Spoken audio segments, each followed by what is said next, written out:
फोगाट आप सभी दर्शकों का हमारे नारद न्यूज चैनल पर हार्दिक स्वागत करते हैं।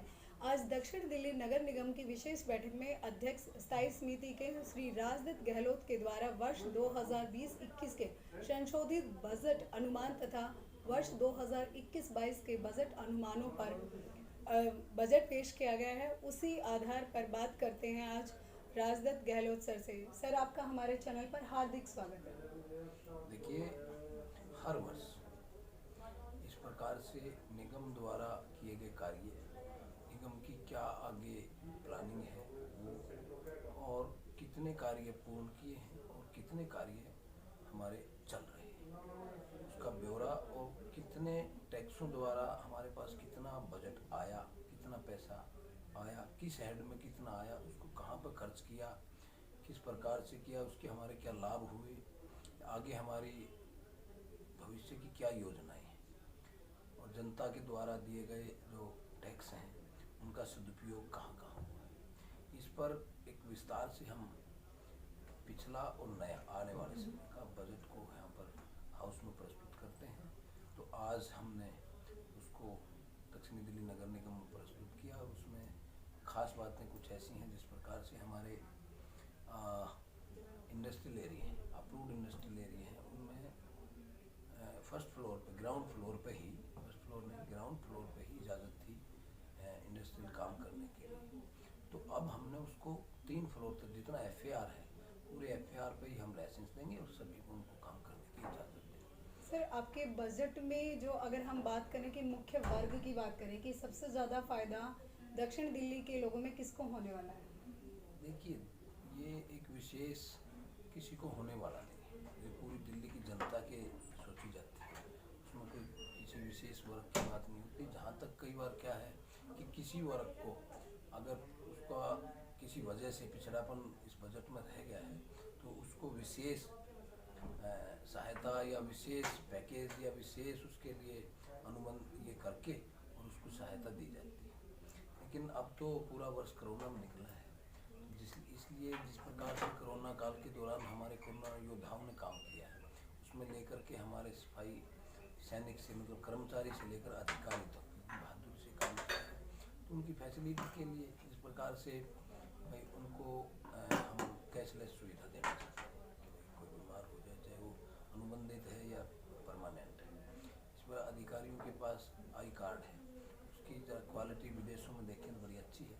हम भी चाहते हैं निगम के कर्मचारी से अधिकारी तक आई कार्ड की क्वालिटी अच्छी हो। पार्कों में जहाँ पर है प्राइवेट लोग पैसा कमाते हैं निगमों के पार्कों में योगा करा के, हम सोचते हैं क्यों ना हम अनुबंध पर योगा टीचर लें और लोगों सर, को स्वास्थ्य आपने जब बजट में हमने आपको सुना हाउस में, तो मेन है कि आपने हर ज़्यादा से ज़्यादा वो तरीके बताए कि रेवेन्यू कहाँ से लिया जा सकता है ताकि नगर के काम आए। तो ये आइडियाज़ आपको कहाँ से आए? देखिए, ये तो बहुत दिन यहाँ हम जनता के बीच रहते हैं, उनकी क्या अपेक्षाएं हैं, उनको क्या समस्याएं हैं, उनके बारे में हम देखते हैं और उनका क्या समाधान हो सकता है। उसके लिए डिपार्टमेंट के अधिकारियों से, कर्मचारियों से, जनता से विचार विमर्श करने के बावजूद उसका क्या हल निकलता है उसको निकालते हैं, उसको लिखते हैं। सर, आपने मौजूदा सरकार केजरीवाल पर भी आरोप लगाया कि भाई बजट उनकी तरफ से नहीं आया इसलिए कुछ काम नहीं हो पाए। हाँ, हमारा 13,000 करोड़ रुपये तीनों निगमों का, तकरीबन 32-3300 करोड़ रुपया, तो 3,200 करोड़ तो करीब हमारा है साउथ एमसीडी का। तो दिल्ली के मुख्यमंत्री तो सुनेंगे नहीं है, दिल्ली की जनता के बारे में कुछ सोचते ही नहीं है। वो तो सिर्फ एक ही बात है कि किसी भी, वो तो एक अनार्किस्ट है, मैं कहूँगा पढ़ा लिखा उग्रवादी है। तो सर, अगर उनकी तरफ से बजट नहीं आया तो अभी तक जितने भी काम हुए वो आपने कैसे प्रबंध किया उनका?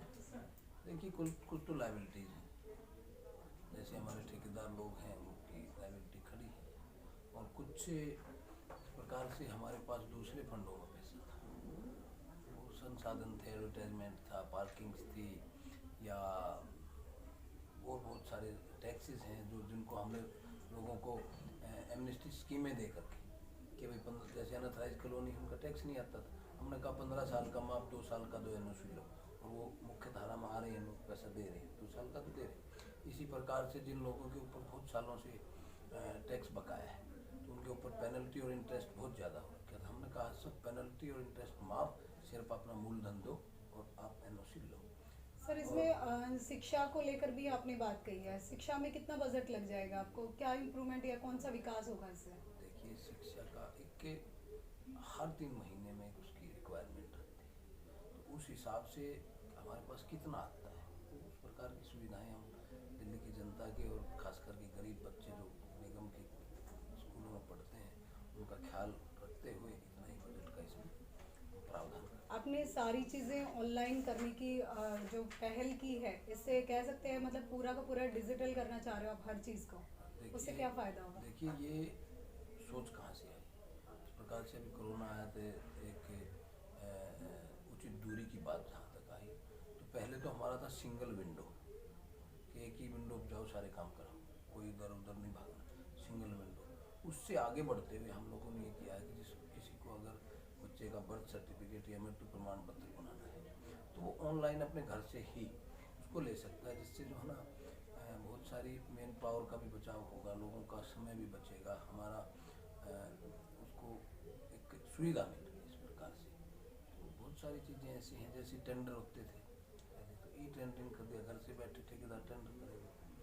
और जैसे क्या है कि वो सड़क कब बनी थी, कब बनेगी, क्या है, मतलब उसकी सारी चीज़ें ना ऑनलाइन होने से वेस्टेज ऑफ मनी नहीं होगी। सर इसमें आप ये बताइए, लॉकडाउन के दौरान जिनके बिजनेस बिल्कुल ही बंद हो गए हैं, जो बाहर से आकर बसे हुए हैं या कुछ भी खाने कमाने के लिए उनका नहीं बचा, उनकी किस तरह से मदद की आपने? देखिए, लॉकडाउन के दौरान उनको सूखा गीला जिस प्रकार के राशन की जरूरत थी, हमारे निगम पार्षदों ने अपनी पॉकेट से भी, जनता से भी, जो लोग सक्षम थे उनसे भी लेकर के और निगम के द्वारा भी उन लोगों की भोजन की व्यवस्थाएं की गई, रहने की व्यवस्थाएं की गई हैं। और इस प्रकार से कोरोना योद्धाओं की किसी की अगर डेथ हो गई है तो उसको 10 लाख रुपए के परिवार को, उनको अगर वो गवर्नमेंट हमारा सर्वेंट है गवर्नमेंट का एमसीडी का, तो उसको एक नौकरी। और ख़ास बात ये है कि अगर उनके पास अपना कोई घर नहीं है तो सरकारी आवास उनको देने की हमारी योजना है। इस प्रकार सर की हमारे चैनल के साथ आपने बातें शेयर की, उसके लिए बहुत बहुत धन्यवाद। हमारे चैनल के साथ जुड़े रहिए। बबीता फोगाट।